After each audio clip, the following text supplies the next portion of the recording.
Good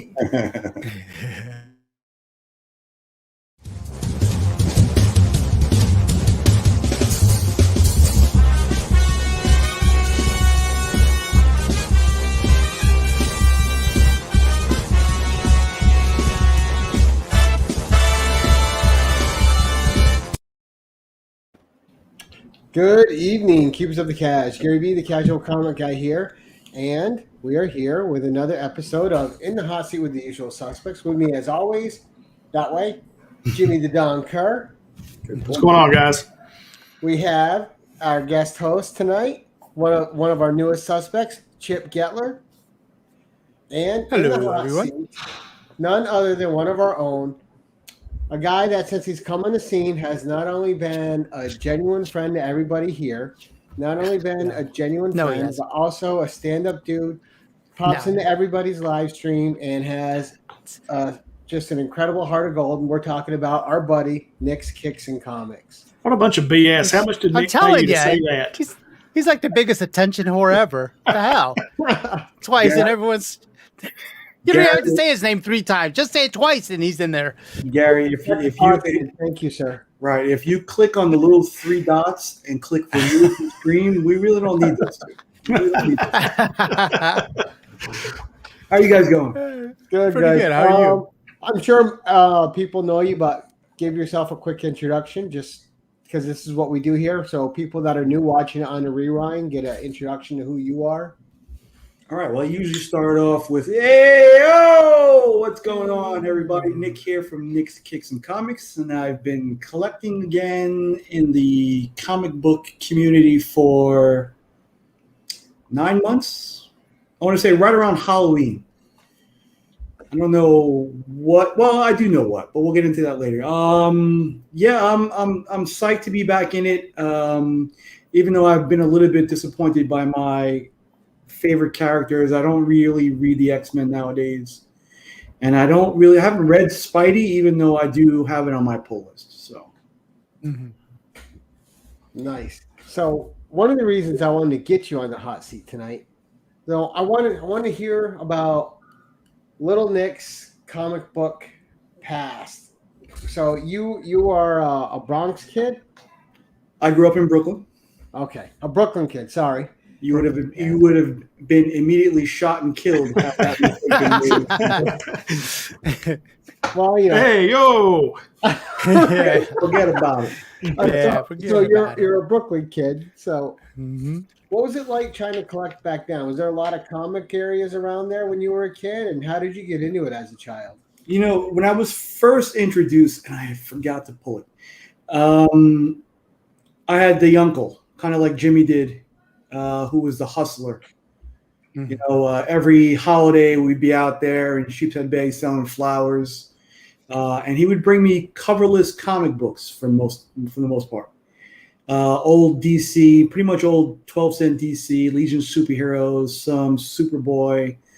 Nothing major, but enough to keep a kid like me busy when I was at Grandma's house around family dinners on Sundays. So that led into meeting up with a few other comic nerds in elementary school who collected like crazy. And that's where I read Spider-Man, X-Men, Iron Man, Captain America. I just fell in love with it. Family really didn't have money back then. So what I did pick up was sparse. They did have the newsstand comics. And there was a comic store around me when I was younger. There was 2 or 3 as I got older, but there was one that we definitely frequented, Jerry's Books and Comics. That was the one stop to get all the books. So. Right, no, I'm sure like the rest of us, because we're all a bunch of old dudes. Like you were still buying them off the spinner rack like we were too. You go into the gas station, they'd had the spinner rack. And even the grocery stores used to have them. I miss that they're not even in the grocery stores anymore. It was fun just going in and spinning that rack and looking at what's there and just pulling stuff randomly.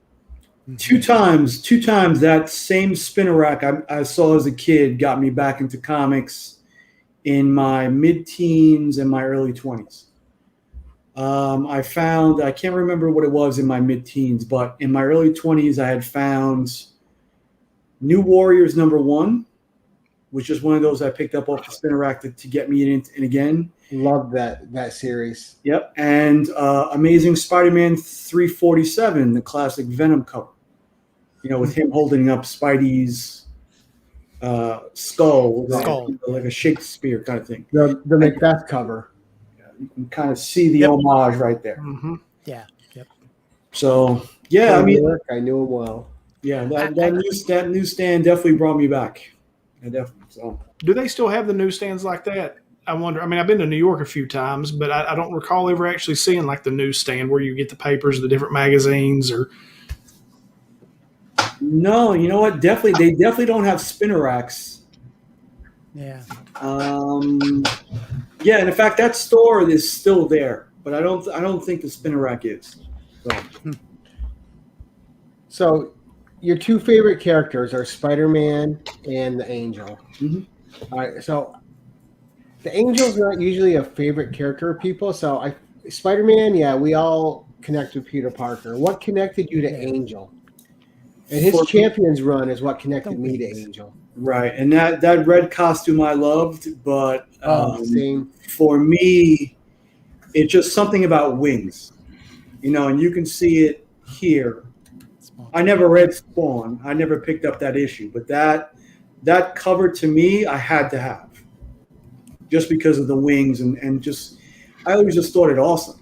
Anytime a wing popped up in the movies or anything like that, it was just I just was mesmerized by it. So that's what held me. Not so much the character. I mean, he was a rich guy. Really couldn't relate much to him. So, but that wing aesthetic to me was just beautiful.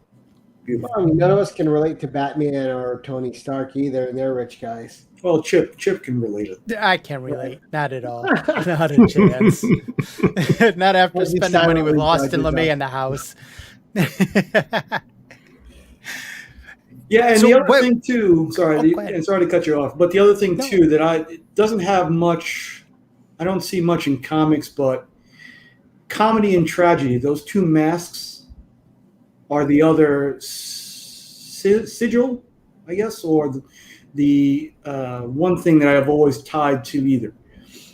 Not because of the acting aspect, but because they're two emotions I've found in my life simultaneously. You can be happy and sad at the same time. They're always pretty much tied to one another. So that one always stuck with me also. So, yeah. So when did you actually start recollecting? Because I know you stopped for a short period, didn't you? Yeah, I had. I go through every comic collector's usual times. You find it up until the mid-teens.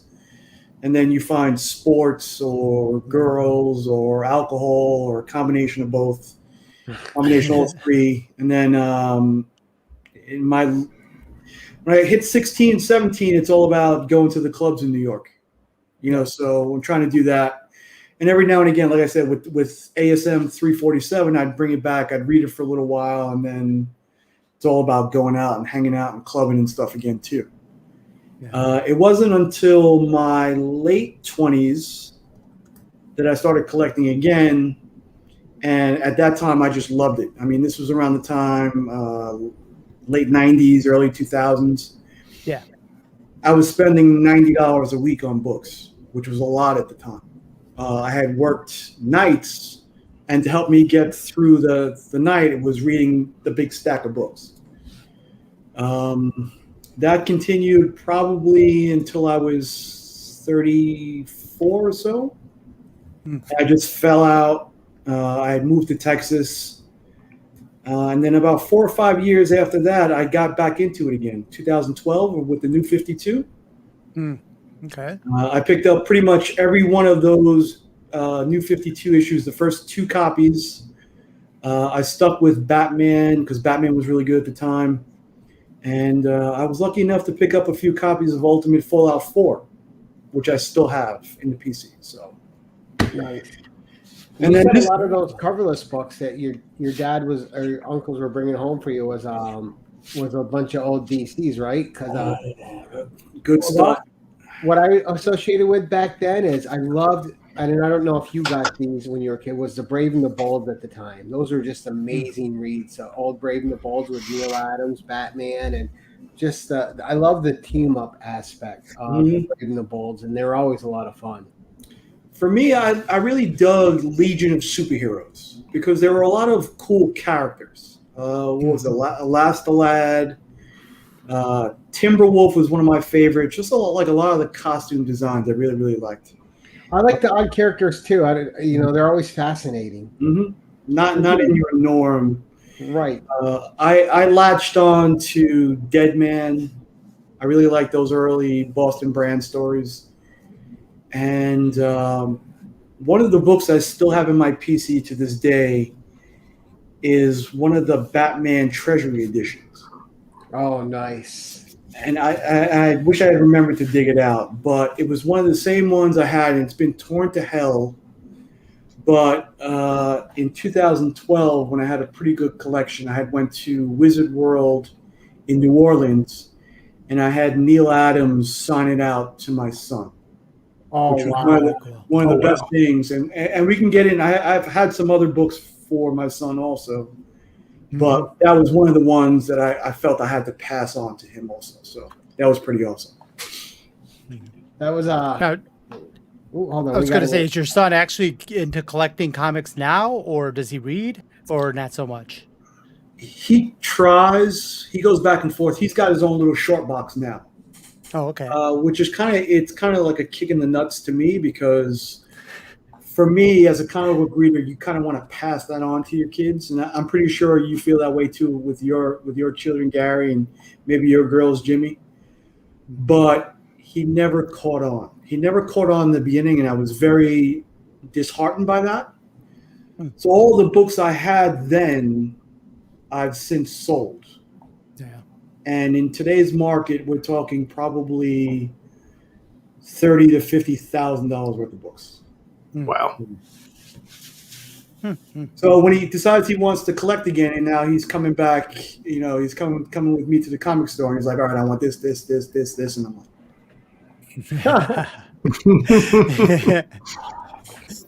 it's like, kid, you could have had that, damn it. And it sounded too like when you were a kid, there wasn't such a stigma in the area where you grew up about comics. Because where I grew up, man, you read them, you enjoyed them, but you were considered the nerd when you were out when you were reading the comics. You were doing it with the other nerdy kids during lunch when nobody else was around. Or I didn't care. I did what I wanted anyway. So I've never cared what people thought. the Gary B mentality. Yes, exactly. But it's cool that you had that whole group like that. Yeah, and you know what? Honestly, most of my good friends I've had since elementary school, and there's one kid in particular who has probably, I know he's sitting on a gold mine. Probably 300 or 400 long boxes worth of good full runs of X-Men, Amazing Spider-Man from the early days I'm talking. And I know they're all in pristine condition. So I know when I was collecting in the 90s, I was the buy 2-3 of every cover guy. And I had at least 4 or 5 of the ASM 300. I had all the McFarlanes. And I sold like a long box of that stuff, I think for $300, like back in the day. Because I was, when you're young, you're moving a lot. Mm-hmm. Yeah. So I don't want to carry all this with me. That second or third time around, I'm like, all right, I'm moving to Texas. I don't want to take the 30 long boxes I have of comics. Let me get them on eBay. I mean, who's going to really want Young Avengers #1? Yeah. I mean, I've got 5 copies of it. I mean, I'll be happy if I get $50. Nowadays, oofa. Now, is your wife in the collection, Nick? No, she won't even watch a comic book movie. Really? My wife is like, wow. Where's the money? That's what she wants to know. Where's the money going? No interest, huh? I tell her, if you don't have anything on my weekly pull list, you're not going to see a dime of the stuff I sell. So Yeah. Now something I would like you to talk about, because you're a comic fan. As a comic fan, there's a lot you read. You don't just collect, but there's also, anyone that watches your channel know there's a lot to the collecting and resale to how you buy comics as well. Not just for what you read, but you do a lot extensively with grading books. So how are you judging that, and how are you going about that on a weekly basis or just a monthly basis of what you allocate to your personal collection for your love of reading and what you want to flip and make a profit off of? It's tough. My weekly pull list, honestly, I could spend between $100 and $200 a week on books to read. Not just for the resale stuff. And honestly, these days, I'm not really tied to anything coming out. So if my copy of Basilisk #1, second print, has got that preview of House of Slaughter, I'm going to buy 3 copies. My LCS is good enough to have some stuff, so I'll buy it at whatever the going rate is on eBay at the day. I don't mind paying that if I think it's going to be hot enough, and I'll turn around and I'll send it into CGC. Like we were talking earlier, you got a good little gig because you live really close to CBCS, so you don't have to hope when you get a book back that it's still hot and ready to go, because you can get it back in a couple days while it's still the hot thing on the market. Yeah, and my personality is I'm a gambler.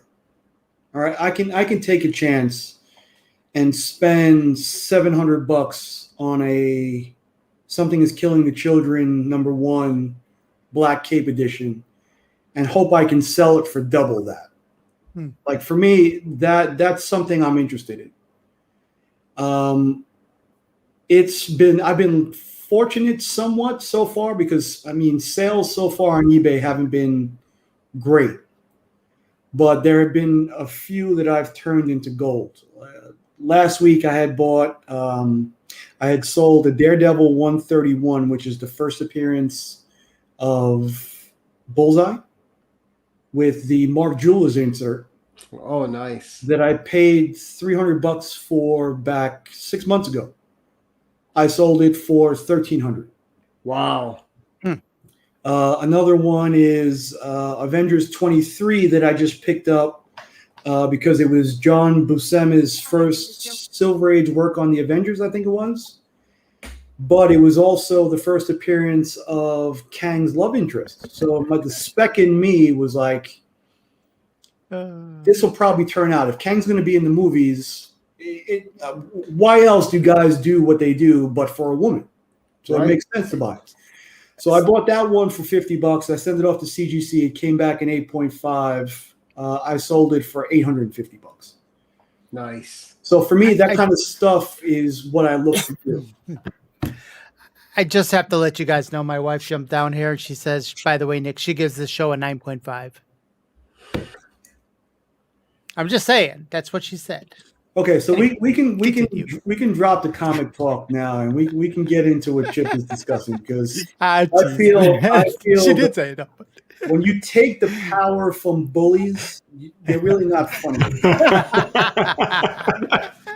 Okay, so we love you. I was 8 years old. It was around Christmas time, 1981, and we were in the mall.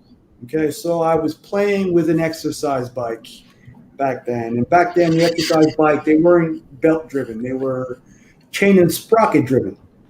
So I was playing with it. My sister was right here, my younger sister. And I turned around because I thought I heard a noise. And my hand extends a little bit. This finger gets caught in between the chain and sprocket and automatically clips off. So, as wonderful as this community is, there's a dark side to it once you start being accepted. Other than when Don asks you for a favor, if you give these guys a single inch of rope in which to make fun of you with, they will literally hang you with it and then stuff it down your throat. So last week I had told a story about how they called me Nikki 9.5 because of my finger. And Chip, and especially Remy Q from Remy Q Studios, I've ran with that, and they've been making fun of me ever since. So. But we love you, Nicholas. We love you. I know, and it's all done in fun. And I give it as well as I get it. So. I was going to say, because I think Jimmy the Don would have a little bit to say about being bullied by one Nick's Kix and Comix over his basketball choices. It's all love. It's all good natured ribbing. I can handle it. You can't fault the guy for liking Louisville. They're a powerhouse team. They are. But they are. They have strippers in the dorm rooms and everything. I mean, it's like, what are you supposed to do? No, it doesn't bother me. I like to give it back too. It's kind of fun. It's part of the fun of this. Is a bunch of guys giving each other a hard time. I mean, if you literally saw how Gary B and I talk to each other on a daily basis, it would melt your face. And it's good. I mean, we were the worst enemies, and we're just straight ball busting the whole time. Yeah. And there's a good deal of personalities within the community where that works with. It doesn't work with everybody, but I enjoy it as well as I get it. I mean, we would pick on Chip, but Chip will hire I'm a lost cause anyways. House, so we don't mess with Chip. Yeah. Well, I know. You mess with Chip and your computer screens start going dim. Right. A guy with a long coat and a couple shotguns under it shows up at your door. Mm-hmm. Not a chance. Nope. ATMs don't work. I get it too. Trust me. Chip's kind of like that quiet guy. You think you think Chip's all nice and all this. Next thing you know, he's cutting you. It's one of those things. Well, he loads it up, and then the threat letters arrive. Mm-hmm. Hi guys, Jenny Frizzin.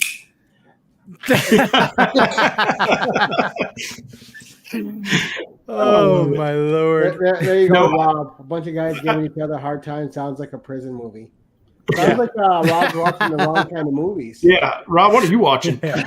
Hashtag Chip sucks. All right, Tyler. No, hey Nick, you said something about your wife. Not me. You said something about your wife. Like, my wife doesn't watch my YouTube channel. She doesn't. She has no interest. Like, now she'll watch a movie with me. Mm-hmm. She'll watch. But so your wife has no interest in any of this stuff, right? None. Mine either. She'll go as much as just leave. If my son and I are watching Loki or The Bad Batch or something, she'll find something else to do. But I did give her. She's very into the Holocaust and learning about that time. And I gave her Mouse to read, which she actually enjoyed. So that may be the stepping stone into getting her into stuff. But, so see how it goes. And my wife's the same way. She doesn't read anything. But we were watching Resident Alien on Sci-Fi or something like that. And she really liked it. So we ended up going to the comic shop, and she ended up getting the trade paperback of Resident. So she's like, oh, cool. She hasn't read it. It's sitting on her desk. She hasn't touched it at all, but she's got it at least. Yep. So Nick, I wanted to kind of do a pull list little segment on you too, like steal a little thunder from your own show. Sure. And because I'm curious, because you do, and you contacted me a few times while you were out deep in the bins and looking. I want to hear your greatest find that you got and that you just couldn't believe you got for a good price, and then one you totally had to eat that you thought you hit it out of the park with, and it wasn't what you thought it was going to be. All right. Well, there are two that stick in my craw. One of them is still a pretty good spec. The other one just completely disappeared. I bought that first set of Batman Fortnite books. I paid $40, I think, for the set, and right now I don't think I could give those away. Those dove quick. That bothered me. That still bothers me because I have them here and it's like $40 down the drain. Yeah. The other one too is Spawn #1.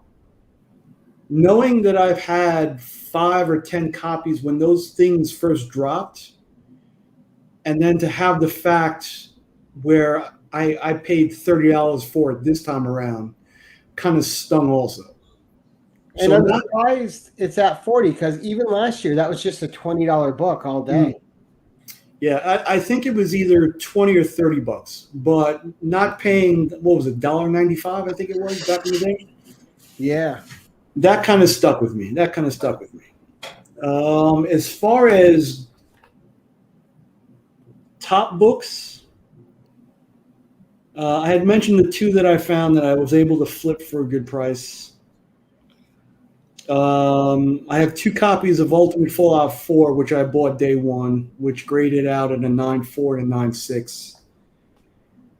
And I wouldn't say I've had that unbelievable moment where I found like a couple of $1,000 book. And it all backs on grading. You know, I found a Marvel Age, and I forget the number, but it was a Todd McFarlane cover, which at a 9.8 grades out to about a $300 and $350 book. And I found it in like a $2 bin. But he did a lot of Marvel Age covers. I did a whole run of them. So that one was cool. A couple of the ones that I found today, like I said, this store book and this whole stack, and I'll just go through this whole stack. And I paid, I think it was $48. You know, a couple of these, like the Wolverine Origins, are Dokken related, and he's starting to heat up. This Fantastic Four stuff, I'm just collecting. This was a cover buy for me because I always loved John Byrne art. So for me, anytime a cover strikes me, Blue-Eyed Benji, you can't go wrong. Yep, this in a 9.8. I think this is also like a $300 book. I paid $2 for it. Wow. This one too is a $200 and change book. I think I paid $6. And this one, which is the first time Loki appeared as a female, which is hot because of the series. Yeah. In a 9.8, it's $450. I got 2 copies at $8 a piece. And we'll see how they grade out. But that's the kind of stuff I'm into. I mean, I haven't found that super big key, you know, in a dollar bin yet. I'm not freaky. I can't do that. But I have come across some pretty good deals. Now, Jimmy has the book that's always stuck with him his whole life, with the Firestorm and how it connects him to comics. Chip won't talk to me, but I have Conan. I have Conan number 58, which has always stuck with me my whole life. What particular comic is there one that stuck with you your whole life? Like it's just, it always draws it back to that one issue for you? There are a few. I mentioned that Batman Treasury Edition I've had since I was a kid. I still have the original copy of G.I. Joe 21, the silent issue. Yep. I have that still. I'll pan up here. That What If 44 has always stuck with me. I'm hoping to find that one in a 9.8, but that's a 9.4. And Amazing Spider-Man 200 was always one of my favorites. And to go back to what I mentioned in 2012, when I went to that convention, I went with the special limited capacity Stan Lee meet and greet. Oh, wow. So I bought a copy of ASM 200 and he signed it. He made it out to my son. And I had it sent off and graded, and I have that now. So that book for sure is one of my, by far, hands down, is the most special book in my collection. And I have a giant size X-Men #1 graded at 8.0, and that doesn't even hold a candle to that ASM 200. Right, and you got to meet Stan the Man himself, so you got that. And I don't normally get tongue-tied or starstruck, but I stuttered when I met Stan. It was like, you can imagine like Jimmy meeting Lennon. You couldn't even fathom. Well, and that's the thing too, right? I mean, all of us at the age we're at, Stan Lee was a regular presence in our life growing up, just reading those books, reading the soapbox, reading the letters columns. It's just he was everywhere in that community. If you were a part of it and reading it, Stan Lee was inescapable. He was your grandfather in that community. Yep, there were many times that when somebody mentions a particular set of words in an order, I'll hear Stan's voice. Like you mentioned backstage, Spider-Man and His Amazing Friends. And for me, just for me to say it, I hear it in his voice. Yep. Yeah. So, and you know, and I watched that again recently, and it's weird because you remember some of these cartoons lasting longer than what they did, and it didn't really run a lot of episodes, and it's not the most well done cartoon, but when you watch it, I still get the same joy out of it that I got as a kid, like 100% the same joy. It doesn't matter if I can see the foils and the foibles in it. It's just heartwarming and enjoyable the whole way through. That one, and then the particular episode with the X-Men and Doctor Strange in it, and I live for that stuff. I love that stuff. I feel the same way about G.I. Joe and certain episodes of the Transformers that I'll sit. I like the Dracula episode too. I don't remember the Dracula episode. Oh, you gotta rewatch it now, Nick. Love that. All right. What was the dog's name? Oh, I remember it having bows in her hair. It was a girl. Well, I asked you, and as soon as I asked you, I just forgot. So it wasn't something like Vanessa, was it? No. Damn you! Come on, chat. Someone in the chat, tell us what it is. Yeah, I had it, and then as soon as I asked you, I went all old man on myself, and it left my head. I don't know. I didn't watch it. So. Now, and another reason, someone will tell us what the dog's name was. I can't remember. It wasn't Princess, was it? It might have been. It was. They called it Princess something. I can't remember what the something. Miss Lion. Miss Lion. Miss Lion. Thank you. Comic Drill. Comic Drill. Way to go, Comic. Look at him go. Look at him go. Thank you, Comic Drill. Now, another reason I wanted you on tonight, Nick, too, is not just comics, but last week when we were talking with Joe, you were talking about growing up and playing these games, and like you had a regular tight-knit little community there, and you guys all knew each other, and it's kind of like the comic community we have here today, where we all get along, we all bust on each other. But I'd like to hear a little bit just about the day-to-day as a kid. Like, what was it like for Nick? Did you just get up and you're out of the house all day, out playing with your friends and back at night, or were your parents pretty structured on you?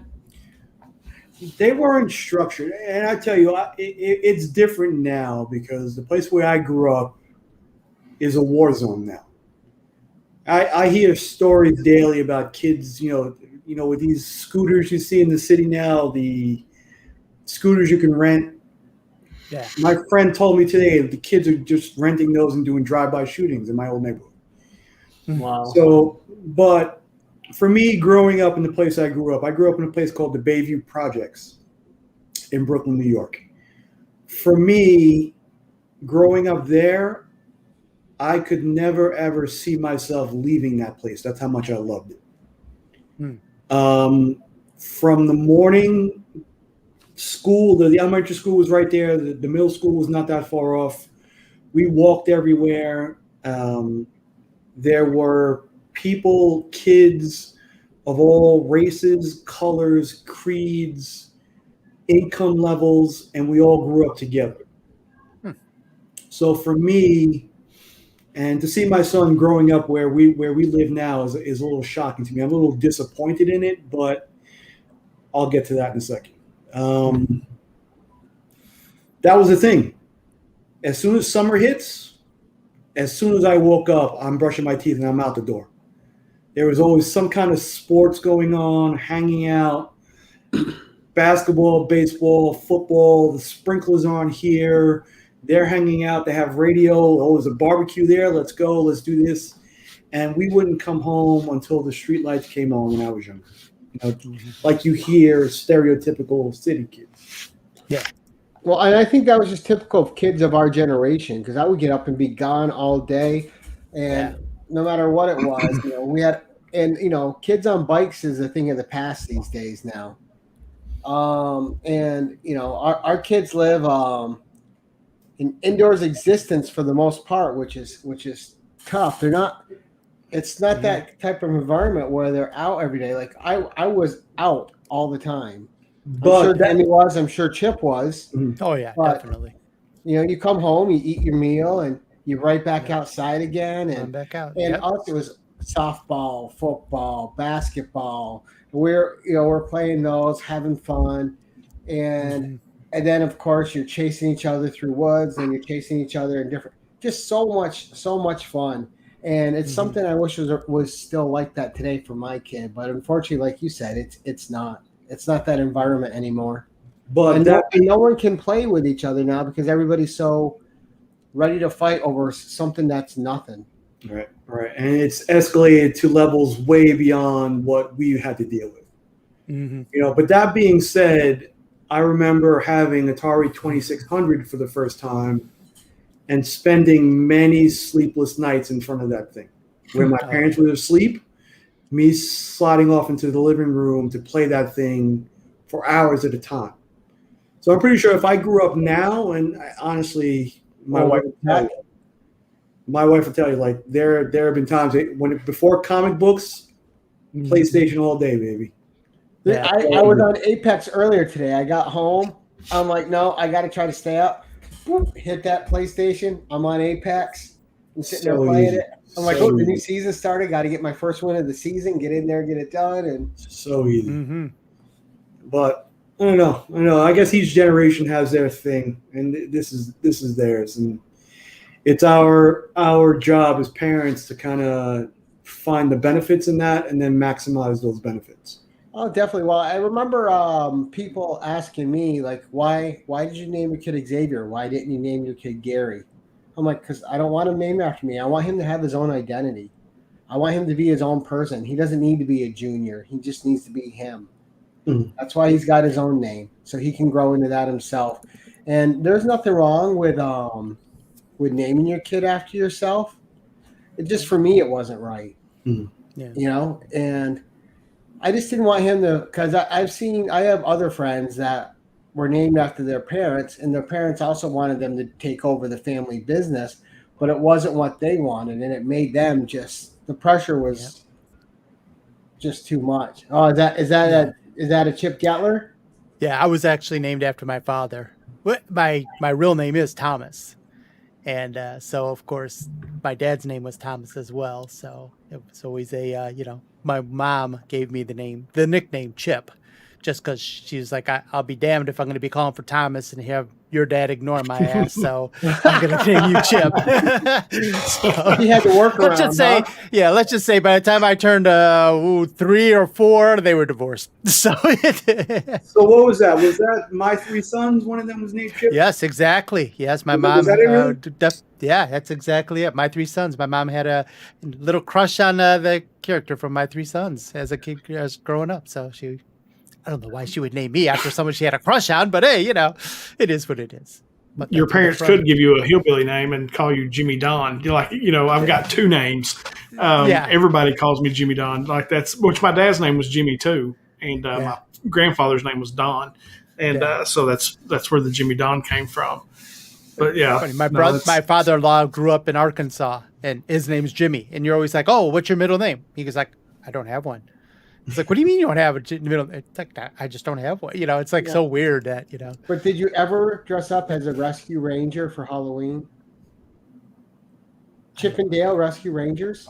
I did not. Come on. No, I did not. Is Dale in the My go-to comic was, or my go-to costume was always Dracula. See, now I'm going to get a visit from one of Chip's friends. I messed up and picked on him. Coming for you. He'll cut you, Gary B. I know, right? Well, after what I've learned on this family, right, what I've learned on this show about Gary, when you guys are talking with Dank, I'd like to see that matchup between Chip's guys and Gary. Gary doesn't need guys. No, Gary doesn't need guys. See, that's what I said. Not at all. Chips, guys, and Gary.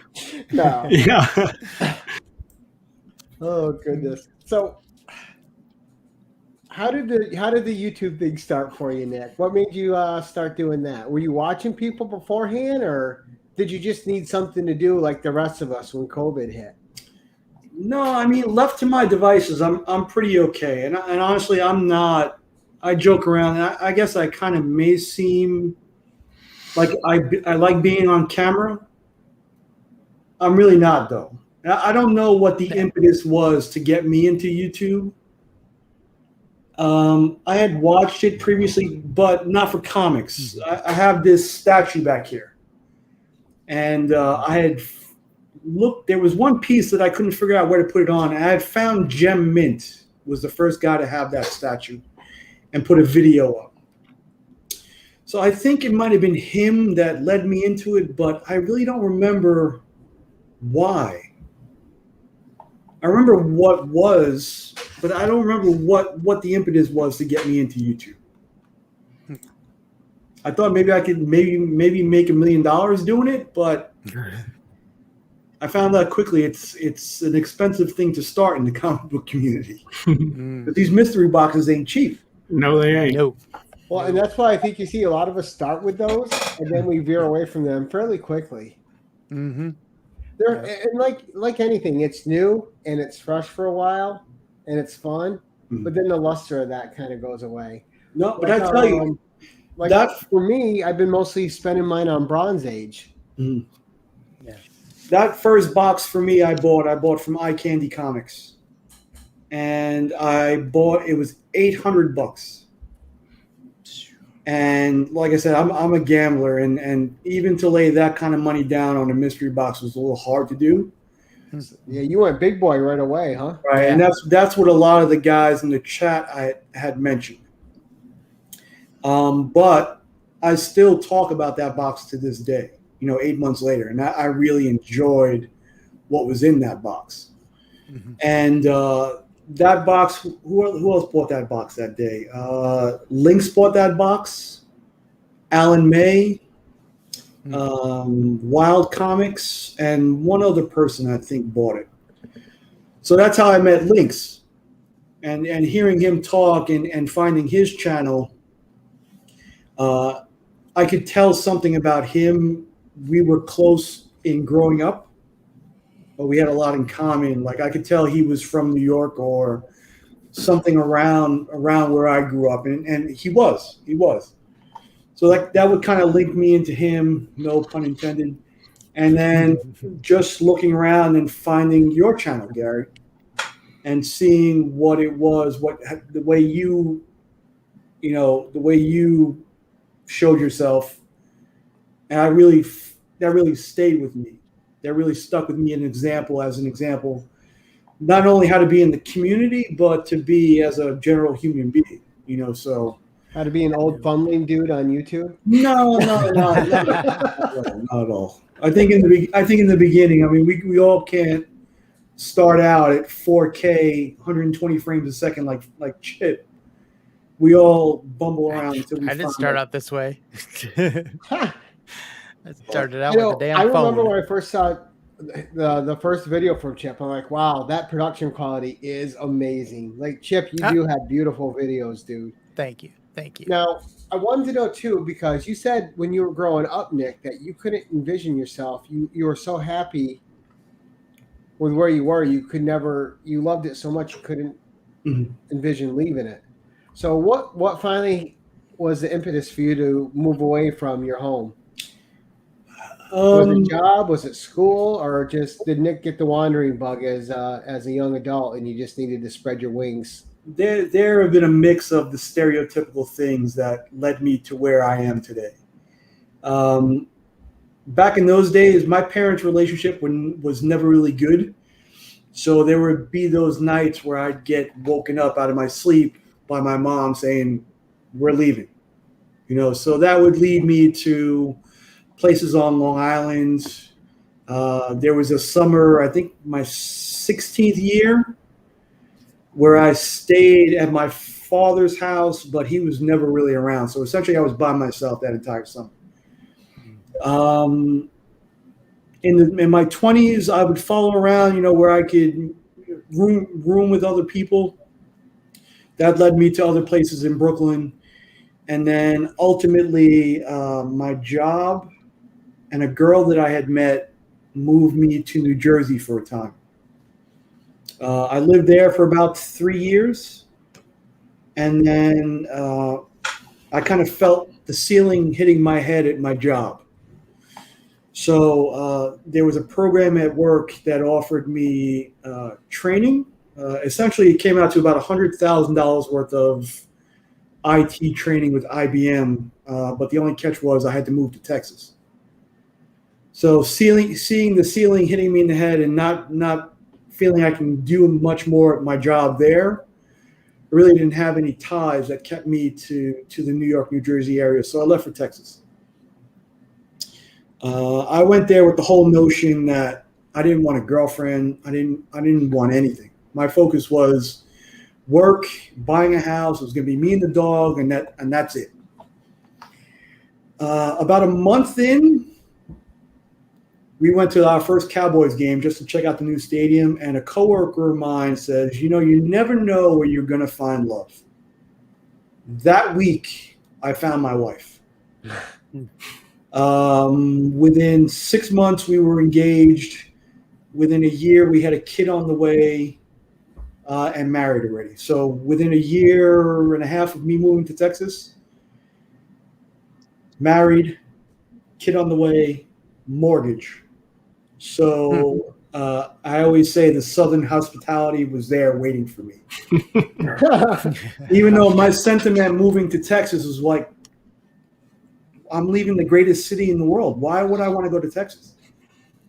And it was Southern accents. Yeah, it was work that bought me, and then I can't see myself going back there.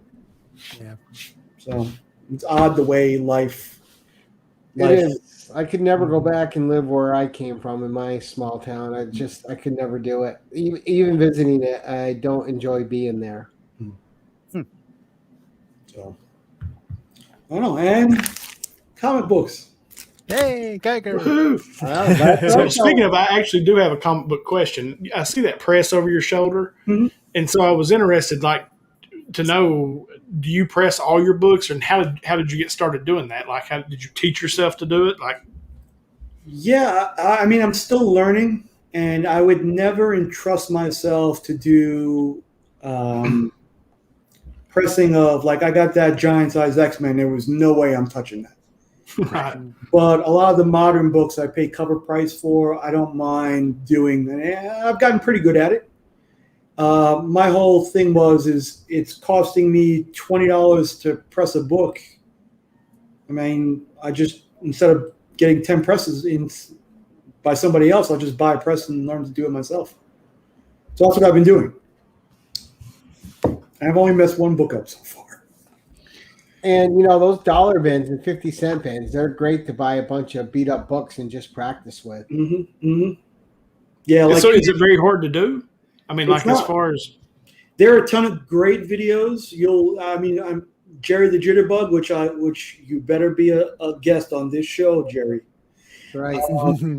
He's got one. Economics and Comics has got a great one. There are a whole host of great videos.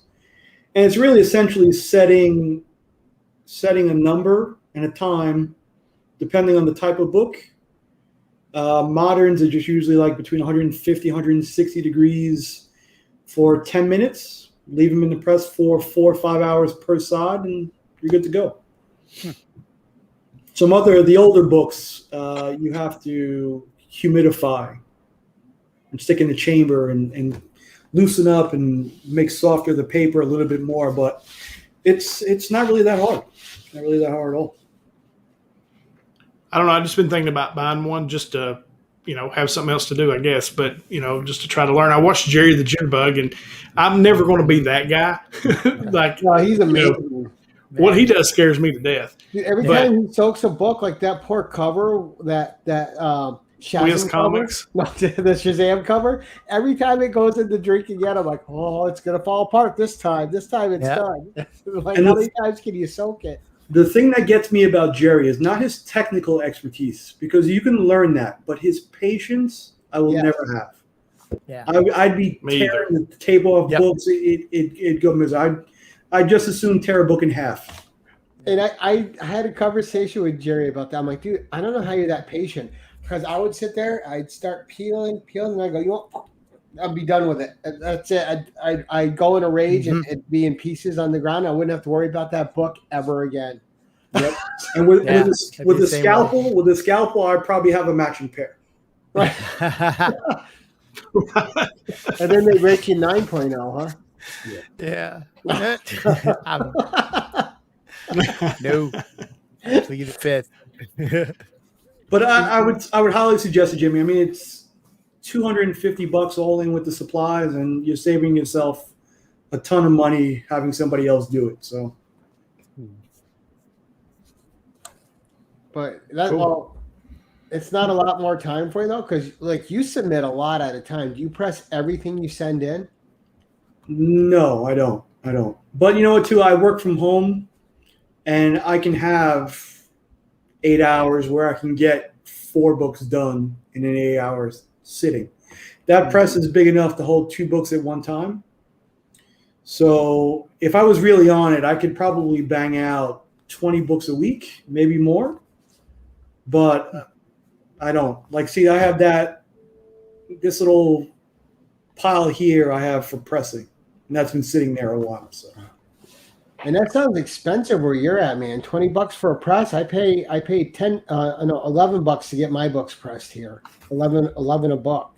Well, I'm thinking maybe CGC prices. I really don't look. Oh, okay. You don't have a local press. And I don't. Aside from sending my books to CCS over at CGC, I really don't look otherwise. So, but come on, guys. I kind of feel this seat cooling off. It was supposed to be a hot seat. No. I've been fascinated. I'm loving getting to learn more about your regular life, which is because we never get to have like a regular conversation, which is what this show is about. Mm. And so far, I've loved learning more about you. But I try not to get too personal either, because this for me, anybody could ask me anything, and I would be a completely honest person with you. I can tell you that this job I've had since I was 21 years old. I'm celebrating my 27th year in the company. Really, really the only job I've ever had. Oh, that's rare these days too, man. I work in IT with a product called Mainframe WebSphere MQ. It really is boring. It's essentially setting up a way to get messages like stock prices and whatnot back and forth between point A and point B. I know WebSphere very well. Here we go. We got Spinetics asking if you like Hallmark movies. I could not name a single one. Well, he's got this thing over. He's gonna do a Hallmark channel where him and some guys, and Jimmy wants in on this, where they review. He keeps Hallmark teasing it. He does. I've yet to be asked. I mean, I think that's an untapped resource on YouTube. I've said it over. Whenever you're ready, let's go. Let's talk Hallmark. Now, I'm a big movie. I don't know any Hallmark movies either, Nick. I just think it's an untapped resource. Yeah, like Hallmark movies, but any other movie I'm in. Like, I love movies. Like, I'm always about reading the IMDb trivia on any movie I see. I'm always fascinated by that stuff. Well, and that I was actually into another question I had for you tonight. So I was thinking of how to segue into it, but you just set me up for it. Being a New Yorker, no matter where you're from, Bronx, Brooklyn, whatever, there's always, most New Yorkers I know, because I'm from upstate New York, but they have a movie that they feel connected to that's about the New York experience. Do you have one of those? Like just like a quintessential New York movie you can watch all the time. Oh, he's thinking, or is he frozen? Oh no, he's not frozen. I'm not frozen.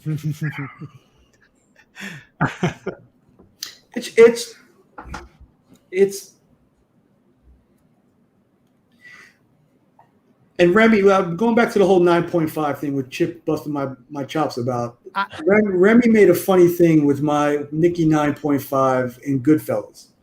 And I pointed out the fact that Goodfellas, the bar they blew up in the beginning, was located in my old neighborhood where I grew up.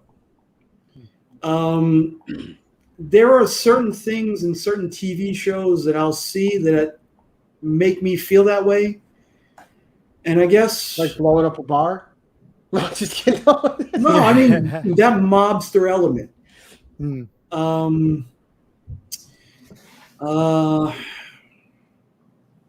the Heights, we just watched on HBO Max, and it's a musical about the Bronx. But there were a lot of things that I identified with, with the Piragua guy pushing the cart of ice stuff all up and down. It's tough. I mean, there are just so many. And, you're really bombarded about things from New York and Brooklyn in particular. I really don't have one. Yeah, well, they just seem to, it's a movie, so of course everything's sensationalized. So nothing's ever seems really as extreme as you see it in a film. But there's usually something where people go, oh, there's a couple elements in that, man. Or I've had people that can't even watch certain movies because it just reminds them too much of things when they were growing up. Yeah, and there are a lot of stereotypes. The whole thing about New York is like you don't believe stuff like that can happen, but a New Yorker like myself would go, yeah, I can see it. I can see it. Like Circumstances. Jason Takes Manhattan? Yeah. Why not? Why not? There's a lot of weird crap on the subway system in New York. Mm-hmm.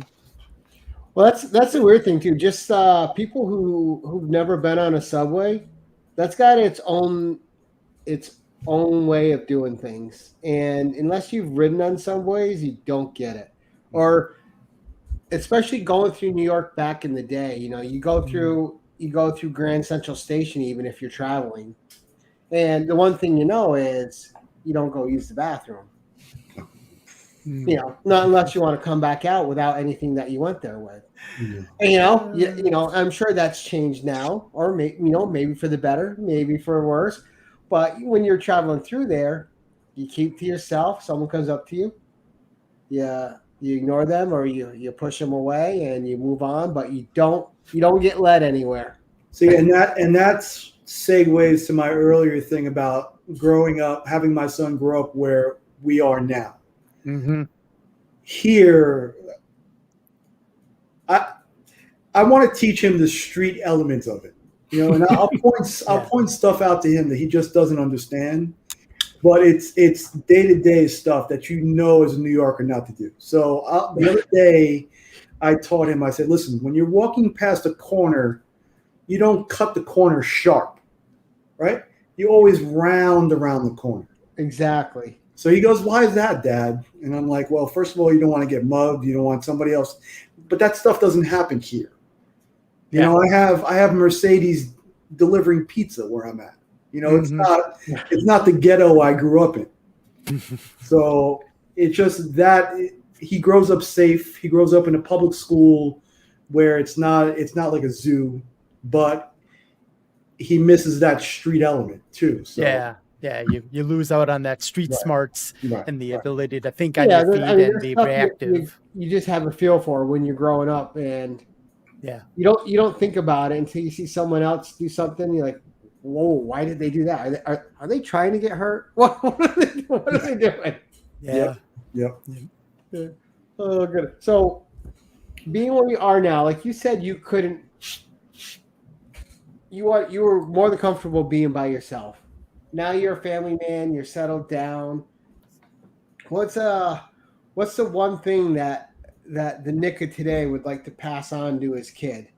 That you think just one of your biggest life lessons for him. And I've actually thought about this a lot, but I think if you were able to go back to tell the younger you would still not listen. Correct. Because there are certain things at certain times you're just not open to. And sometimes you just have to learn it for yourself, and that's the only way you're going to get it. See, and now it's weird because I'm in the part of my life where you realize how much time has gone by and how quickly it's gone by. So now I find myself when I'm in the moment, in a simple little moment, like hanging out in the pool, and I'm watching my son swim.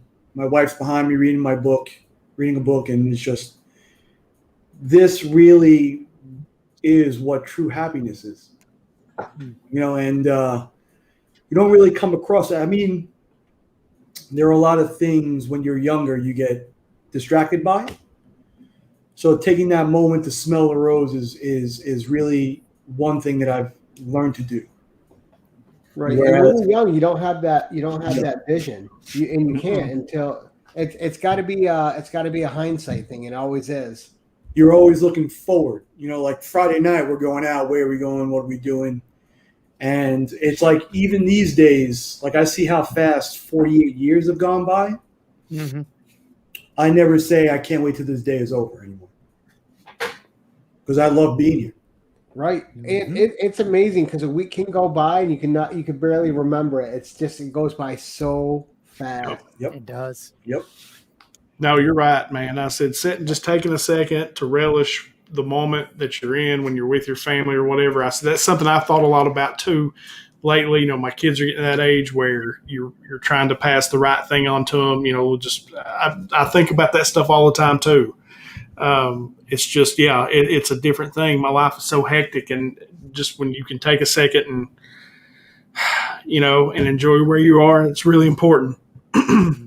So one thing I hate about Nick is he's so humble, and I know he's so emotional as well, to the point where you're almost like talking to you, Nick, and you almost like on the brink of tears, because you could feel your emotion in your conversation and how you are. With certain things, other things I don't give a fuck about. You know what I mean? I know that. I know that. Yeah. You're trying to come in sideways. No, I'm just saying. I'm just out, buddy. Yeah, I know. I understand what you're saying, but you know what I mean. That's the thing of gents our age, where we're past pretenses and stuff like that, Yeah. Where you're just living the life. Getting back to the kid thing too, Nick. What I noticed too with today's generation is they don't have a good sense when they get out of something. I don't know if when you were a kid, but man, I always knew when it was the right time to distance myself from a situation before something happened or someone showed up or, Yeah, I mean, I've had those situations. I've had roommates that were in the drug game, and I used to work nights, and getting home at like 8:00 in the morning and seeing people strung out in my living room, or certain substances being cooked in my oven. I'm like, I need to leave. Like for me, it's like, and a big thing with C3 this past weekend. Cancer is run rampant in both sides of my family. So I've tried to live straight and narrow, and the way my dad was pretty big into alcohol. So being the opposite of him is something that I strive for. So I never really drank or do anything like that. And it was always my friends. When my friends started to get into weed and stuff, they were heavy into it.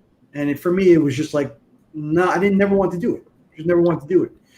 So to be into stuff like that, and I was like, I gotta go. There's certain things like that that you realize quickly. It's not a situation for this person to be in. So, right. And I had a lot of those growing up too. Especially, I used to live with 5 people. And we all worked at a bar together, and so it was always after parties at the house. Everybody called it the penthouse. So at 1:00 in the morning, an hour before cutoff, you'd send everyone, put their money together, send one person over to go buy all the beer from the store, and then you go back to the house. But, we had one roommate that was just hardcore selling out of the house, and all of a sudden you see a cop down the street when there never used to be a cop down the street. And then you're pulling that guy aside like, look, man, know what you're doing, get out or we throw you out, or stop doing what you're doing. Right. But, but it's weird, but But there are also been situations like relationships where I've been in way too long. Like prior to getting married, my longest relationship was 5 years, and that was just steady cheating on each other. So I should have got out of that one, and I didn't. Well, eventually I did, but the thing that I learned about past relationships is they teach you something you need to know for the next one. And eventually you learn. Hopefully, you learn enough lessons by the time you get to the right one to stick the landing. But that's something old Gary knows. Yeah. Mm-hmm. Oh yeah. No, young Gary was dumb. Yeah, young Nick didn't want to hear that nonsense. Yeah, young Jimmy was an idiot. Yeah. If it wasn't for my wife, I'd be drunk in a ditch somewhere right now. I mean, I would. I mean, it's just I was a wildcat. I see what you did there, Mr. Kentucky. You like that? That was good. Very good. I throw it in when I can. It's not like you bombard us with blue either every time you're. Yeah, no, not at all. Yeah, I agree with Circle. I never regret any of the past relationships. I would never go back to them, but there was definitely something I learned from each one, and that's not just with women. That's just with friendships too. There's some people I was just, this is my best friend. We're gonna be friends forever, and then they start making some choices. You're like, well, I can't be around this person anymore. And then it's someone you thought was always going to be a part of your life. You haven't talked to for 20, 30 years all of a sudden, and you don't have an inkling to do it anymore either. I'm like, oh well, I made that choice. It was a good choice. Yep. Yeah, it's funny because I'm a firm believer too of people come in and leave your life when they're supposed to. Yep. And they'll leave you with the lesson. Yep. But what's funny is, like, a few weeks ago, I had spoken with a guy who I grew up with, and also comic books tied us together. We've always had that bond. But I hadn't spoken with him probably 25 years. We've been friends through Facebook. We've never had a conversation probably 20, 25 years. But when we spoke, it was like no time had passed. No time had passed. And that is just awesome. That's just awesome. And honestly, the way I feel with most of the people in the community, it feels like we've known each other a very long time. Yeah. Right. And we've never physically met. So it's... Well, and relationships are weird that way, especially once you have a lifetime of relationships behind you. And like you said, I have a friend like that. We maybe talk to each other once every 5 or 6 years, but as soon as we're talking, it's like we were hanging out yesterday. Yeah. It picks right up. It's how I am with my best man. I mean, I literally, I'm gonna go like 3-4 years without seeing him. He lives in southern Indiana, and I live up in northern West Illinois. He happened to have a band that was playing locally, and I'm like, well, I'm gonna go check it out. I showed up there. It was like there was like no difference at all. I mean, we just kind of picked right back up where we left off, 10 years ago, 15 years ago. So it's really it's neat to have those kind of relationships. And I've noticed that's something that men can do a lot, and that's I haven't noticed a lot of women have that. You know what's even funnier about that is men don't do a lot of talking. Maybe that's why. Women will be on the phone. Now, you got to forgive me if I'm being politically incorrect, but they yap. Guys don't yap. Like my best friend, if I'm on the phone 5 minutes with him, it's a long time. Yeah. And and that's so true because I'm not a phone person either. Like my best friend here, Michael Cologne. We text each other all the time, or we talk a couple times a week. But you'll be hard pressed to find any conversation we have that's over 4 minutes long. But we get everything we need to say in that 4 minutes. And all right, man. Well, yeah, I'll catch you later. Bye. Click. See, and Jimmy doesn't understand this, but there are 3 or 4 different Instagram chats that are just nonstop that I cannot stop paying attention to. Yeah. So if you leave it alone for a half hour, there probably are 50 messages that you've missed. Yeah. Right. And see, I can't even get into those anymore because I don't even know like what's happened in the last hour or where the conversation started or how it's at the point where it's at now. I'm like, I'll just look. Yeah, yeah. I'm surprised I haven't been kicked out of some of them because I work so much I barely have time to participate in any chat. Yeah. I'm like, I'm surprised I haven't got kicked out for participating. Yeah, right? I mean, If they kick me, they kick me. I got to pay the bills. Chip said I'm surprised you're around, Chip, because you're just boring. Yeah, I am. I'm fairly boring. But no, at our age, man, boring is the way to be. My internet is all over the place over here, guys. I'm sorry. You're going in and out, and I don't even know what anybody's saying. Oh, you're fine. We've been talking to Nick now. I just looked up at it as he said. We've been talking for an hour and 10 minutes. See, yeah, that's crazy. We'll start the wrap up here because I know I got to work again soon. Jimmy's got to work in the morning. Chip's got some people to send out to other people, and what?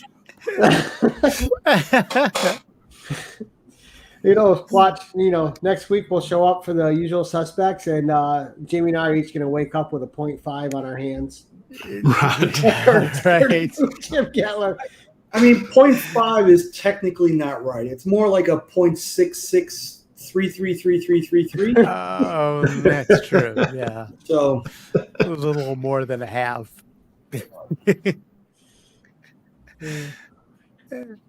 Now, was that so quick? Like you didn't even really feel it, Nick? You're just like gone, right? Didn't even feel it. Just snip.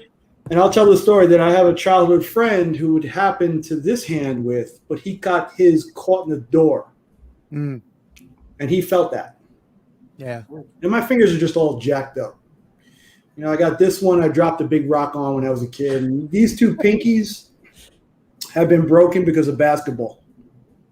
And just doctors couldn't do anything with. So I'm just not blessed in the hand department. I got it all up here. Yeah, the hand modeling days are gone, huh? Yeah. You still play ball, Nick? 3 times a week when I can, when the body allows. In fact, I'll be hoping to do that tomorrow morning. We have a group of guys we play with. The game started about 5 a.m. my time, Monday, Wednesdays, and Fridays. That's a good time. Yeah, I still like to play when I can. No, it sucks. It's the worst getting up that time in the morning. Mm-hmm. You see, I played tennis for over 20 years, and we would be up and on the court at 5:30 or 6 o'clock because it was before the real big heat hit. So it would be a little chilly in the morning, but 20 minutes into the tennis game, it was perfect temperature for you. But what I did notice is probably the same as you now. Once you start getting in those 40s and then near 50, you get that first game of the season and you go home, and then 2 hours later you're stiff. You're like, and it takes like a good week to work that out. But that first day is a killer on the body. For sure, I need a nap around 2 o'clock every time I play. So that's the old man in me. That's all right. Well, let's start doing our wrap up, gents. We've gone an hour 15. It'll be 1:20 by the time we get it done. Did Chip or Jimmy, you have any closing questions or statements for Nick? Come on, give me a hot one. Give me a good one. Give me a good hot seat question. I got one, if my internet will hold here. Nick, if you could be any villain in a comic book, who would you be?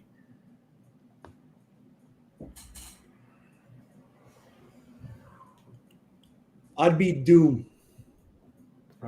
Because Doom is just a boss. No matter where he goes, no matter what he no matter what he does, he expects to be respected, listened to, and one of the meanest mother jammers in the room. I love it. It's a good answer for Nick. Chip? Kiss the ring.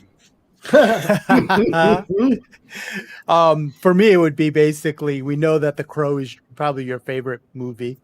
What would you say is your second favorite movie?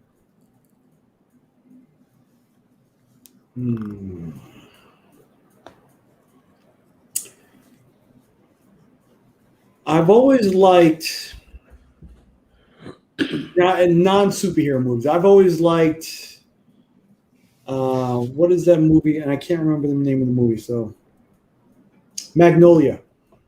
Mm. And Magnolia, flick, right? Tom Cruise, that really, really long, weird frog raining movie. Mm. It always stuck with me. Like, as much as I've hated my father, things that have to do with father type situations have always stuck with me. Mm-hmm. So Magnolia was a pretty big one, and especially the Tom Cruise story arc. Yeah. Between that one and Braveheart was always one of my favorites. Yeah, that's a good one. Gladiator for me too. You like Gladiator? Gladiator, Platoon. Mm-hmm. And as far as superhero movies go, it's got to be Endgame, and Infinity War I think was a better movie.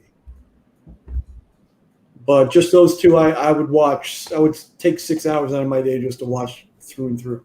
Yeah. What about Spider-Man 2 though with Doc Ock? That's a classic. Probably one of the most well done superhero films still.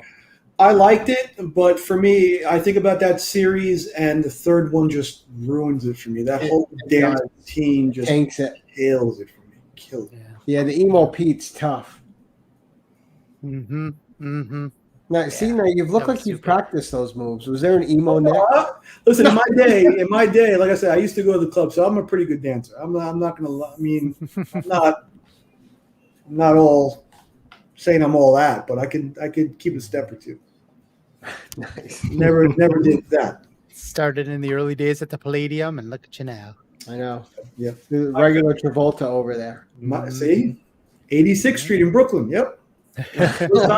Both sides back to it. All right. So I always like to know a guilty pleasure of of people. So guilty pleasure song, guilty pleasure movie. Guilty pleasure song. Yeah, just like stuff, a song you listen to when no one else is around that you just love it, regardless of how cheesy or goofy it may be. I loved music from the television show Yo Gabba Gabba. Oh, that's an old show. There's that one, and in between, they would play sometimes on one of the kids' channels. They'd play something called Big Block Sing Song, and I still have those in my playlists because they're just fantastic music. And for me, music is a big part of my life. Big part of my life. Like I keep my playlist on my phone is probably 30 gigs big, and I'll just fast forward through always. As far as guilty pleasure, TV wise,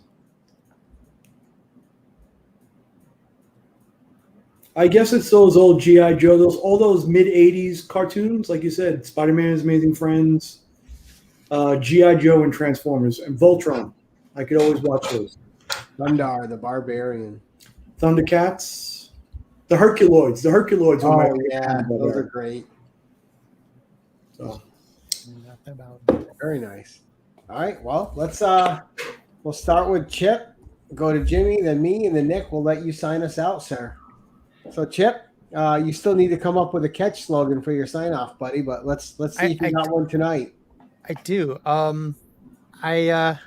I just, the norm of videos. I got a couple packages I'm waiting to come in. I have a package from the C3 that I'm waiting to come in. So definitely want to do a video on that, opening that package from Austin LeMay. And that's, that's it. That's all I got. Yep, the old Austin LeMay. There it is. Jimmy? That scared me. Let's see. Still doing the 1,000 subscriber push. We broke 900. I think we're at about 912, 913 now, something like that. So still, pushing forward there. Got a really cool 10 questions coming up next week. I think you guys will enjoy. And, another first appearances and key issues on that'll drop Tuesday. And then Monday, we're going to do Mystery Box Monday. We're going to do a Burke box from the Burke fam. I won one of the Burke boxes, so I'm going to open that up and show you guys what that's all about. What? You won a box and Nick didn't? Yeah, right. Crap. He broke my streak. Holy. Yep. That's what Wow. I wanted. That third time, I wanted it to be renamed the Nick Box. And Jimmy had the audacity to win it. That I'm the bastard. Don. What can I tell you? That bastard. Yeah. That's okay. I mean, I heard one of his next interviews is interviewing Rob Fatstacks from the bathhouse. So he's got that going for him. Look, no, you didn't need to The put that Russian. image in anybody's head ever. No. And in honor of Nick and his New York ties, I'll sign off tonight. You just got jimmied. And as always, for me, guys, keep your eyes peeled for a Savage Saturday comic review. I got some Bronze Age minis I'm going to start reading and reviewing. Just my my normal shout outs, try to get some new channels, some new subs, and keep building up stuff. But as for me, guys, you know the drill. Keep it casual. Nick, take us out, sir. For me, I'm just showing little quick videos of my LCS hauls. Next week, the wife and the kid are back to school, so we'll hopefully get back on a regular schedule. As far as the content goes, pull lists and all that other good stuff. I want to just reiterate, Jimmy's 88 subscribers away from 1,000. That's criminal. Also, the Dale of Suspense is close to 500, I believe. And I'm pushing to get him there. Ooh, I'll shout him out this Sunday. That's about it. I'm hoping that the Friday morning Legion of Comics wake up and go the rest of the day streams is again tomorrow. Yeah. Which is a lot of fun. Yeah, it is. The only other thing I'm going to say, guys. yeah, and this will tie into Gary's shout out. But if you guys are out there and we see you always in the chat, we appreciate you guys coming through and supporting us. But hop on. We want to see what your face looks like. We want to talk to you in person. And it's a lot of fun being in this community. So we invite you. Come on, come along. It's great. Someday you might be sitting here, which is a blast. It feels like you're sitting amongst friends. So come along, and we'll sign it out. Go Cats. It's morphin' time. And cowabunga. Later. I have to steal everybody else's. I don't have one yet either.